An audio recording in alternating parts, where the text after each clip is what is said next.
יש את היום של היום, שהוא בעיקרון מדבר על חולי, גוף ונפש, והוא מדבר שם על זה שכדי לרפא את החולי בעצם צריך לדעת את מקור הבעיה, שם לטפל. תמיד אני אומרת נפש בריאה בגוף בריא וכן הלאה. אני רוצה לקחת את זה למקום שלנו כנשים, שהרבה פעמים אנשים רבה עם בעלה, היא התפוצצה על חמותה, היא לא מסתדרת עם גיסתה, לא יודעת מה, משהו בעבודה, כל אחד והסיפור שלה. והרבה פעמים יש נטייה להתעסק בתוצאה ולבזבז שם את מרבית האנרגיה, שבעצם צריך להסתכל על השורש. הרי בסדר, התפוצצת, אבל למה? יש שם איזשהו משהו שקרה הרבה קודם לכן, שהוא צריך התייחסות, הוא צריך טיפול. זאת אומרת, השורש נמצא שם.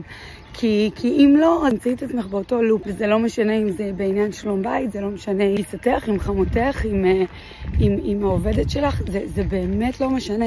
דבר כזה הוא סוג של חולי, וצריך לטפל בו. קודם כל, צריך לדעת את זה.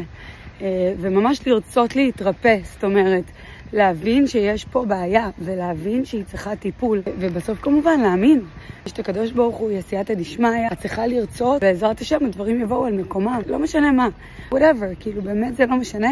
אנחנו כאן כדי לתקן, ותמיד אפשר לתקן, ושנהיה בריאים בגוף, בנפש, בראש. הכל הולך יחד, צריכה לחשוב על זה כמו פאזל. נפש צריכה בריאה, הראש צריך להיות בריא, הגוף צריך להיות בריא, והכל מתחבר. הצינור הזה הוא צריך להיות פתוח, צריך לעבור ושתהיה בו זרימה, וכדי שתהיה פה זרימה צריך להתייחס לשורש העניין בכל מיני סתימות כאלה ואחרות, שיהיה בבריאות גוף ונפש, כוחות גוף ונפש, נשיקות.